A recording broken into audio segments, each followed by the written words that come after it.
भगवान विष्णु, भगवान ब्रह्मा और भगवान शिव के साथ हिंदू धर्म के त्रिदेवों में से एक है।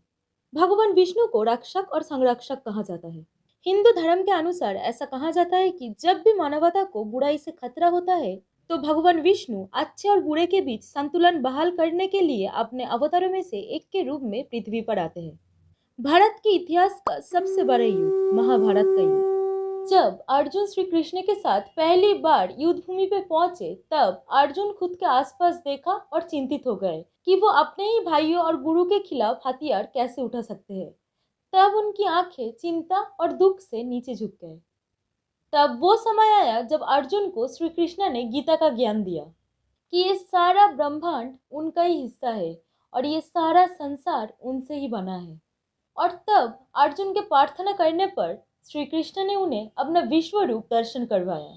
उनके इस विश्व रूप के कई सारे सर थे, कई भुजाएं थी और उनके हाथों में कई अलग अलग दिव्य अस्त्र शस्त्र थे। कई आकार और रंगों से बना ये विश्व रूप देख के अर्जुन दंग रह गया और अर्जुन को महसूस हुआ कि जिसे वो अपना मित्र मानते हैं असल में वो सारे जगत संसार के सृष्टि करता है। और तभी उन्हें श्री कृष्ण के उस विश्व रूप के शरीर के अंदर हमारे ब्रह्मांड जैसे कई सारे अलग अलग ब्रह्मांड दिखने लगे। So hi guys, welcome to our channel Mythscope. और आज की इस वीडियो में हम महाविष्णु के बारे में समझेंगे और उनके अवतारों के बारे में जानेंगे। तो वीडियो बहुत ही एक्साइटिंग होने वाला है, तो वीडियो को अंत तक जरूर देखना। हिंदू धर्म में मेनली 3 देवताओं को सबसे ऊंचा दर्जा दिया गया है, Lord Brahma, Shri Vishnu and Lord Shiva. Lord Brahma इस पूरे सृष्टि के रचयिता, श्री विष्णु जो इस सृष्टि के पालनधर है और lastly god of destruction lord Shiva. Vishnu Purana में विष्णु जी के अलग अलग रूपों के बारे में बोला गया है, जिनमें सर्वोच्च है महाविष्णु, जिनको नारायण भी बोला जाता है, जो कि ये सारे संसार सृष्टिकर्ता का भी रचयिता है, यानी ब्रह्मा जी जो कि ये सारे सृष्टि के रचयिता है और उनका रचयिता है श्री महाविष्णु। कुछ हिंदू ग्रंथों के अनुसार विष्णु जी के नाभि से निकला हुआ कमल के फूल पर ब्रह्मा जी वास करते हैं। सुंदर नीला रंग, मुख में एक मधुर मुस्कान, 4 भुजाएं, एक में सुदर्शन चक्र, दूसरे में गदा, तीसरे में शंख और चौथे हाथ में कमल का फूल।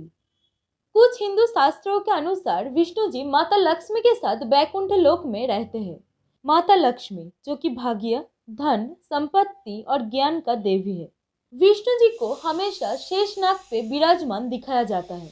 शेषनाग संस्कृत में शेष का अर्थ है वो जो रहता है और नाग शब्द का अर्थ है सांप। शेषनाग हिंदू धर्म में ऊर्जा का प्रतीक है जो कि अनंत है। जब जब इस संसार पे पाप का बोझ बढ़ा और धर्म और मानवता संकट पे आया तब तब विष्णु जी ने इस धरती पर आके अधर्म का विनाश करके धर्म का पुनः स्थापना किया और विष्णु जी के इस पुनर्जन्मों को अवतार कहा जाता है। हिंदू धर्म और शास्त्रों के अनुसार विष्णु जी के 10 अवतार है और भगवान विष्णु जी ने अब तक इस संसार में 9 बार अवतार लिया है, जिनमें वो किसी न किसी रूप में आके पापों का विनाश किया और मानवता का रक्षा किया और धर्म का पुनः स्थापना किया।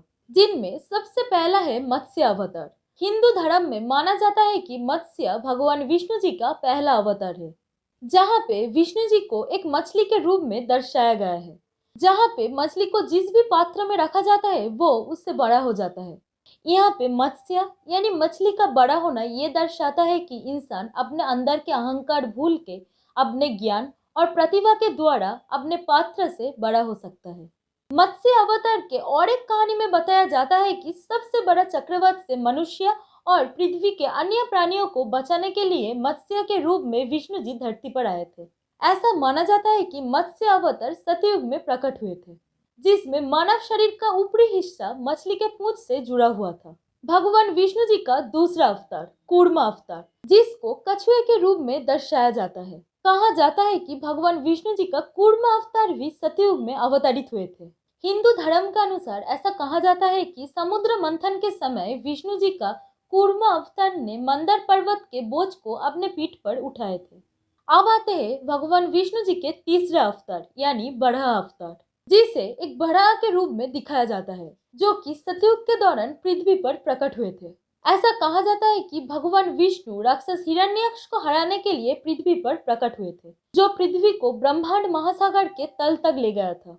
और ये बराह मानव के अंदर के बुराइयों को दर्शाता है, जिसे मुक्त होने के बाद ही मानव के वृद्धि होता है। भगवान विष्णु जी का चौथे और सबसे भयानक अवतार नरसिम्हा अवतार, जो कि अत्याचारी राजा हिरण्यकश्यप से अपने भक्त को रक्षा किया। और अगर आप प्रहलाद, हिरण्यकश्यप और नरसिम्हा के बारे में डिटेल में जानना चाहते हो तो हमें कमेंट में जरूर बताएं। नरसिम्हा अवतार हमें ये दर्शाता है कि विष्णु जी हमारे चारों तरफ है। इस धरती पर रहने वाले सभी जीव और प्राणी उनका ही हिस्सा है, जिनको देखने के लिए भक्त को बिना कोई मोह और बिना कोई उद्देश्य से उन्हें देखना होगा, जैसे एक छोटे से मासूम बच्चे की नजरिए से। और ये मासूम सा बच्चा दर्शाता है भगवान विष्णु जी का पांचवें अवतार, जो कि है वामन अवतार, जो इस पृथ्वी पर आके राजा बाली के अहंकार को तोड़ा था। और जब जब ऐसे ही पाप का बोझ बढ़ा है, तब तब भगवान विष्णु जी ने धर्म के रक्षा और भक्तों के मदद करने के लिए धरती पर अवतार के रूप में अवतरित हुए हैं, जैसे परशुराम, श्री राम, श्री कृष्ण और बुद्ध के रूप में। लेकिन उनका 10वें और आखिरी अवतार का आना अभी भी बाकी है, कल की अवतार। कलयुग के अंत में जब पाप अपने सारे सीमाओं को पार कर चुका होगा और पृथ्वी खत्म होने की कगार पे खड़ी होगी, तब देवदत्त नाम के एक सफेद से घोड़े पर सवार हाथों में तलवार लेके सूरज की किरणों जैसे उनका उदय होगा।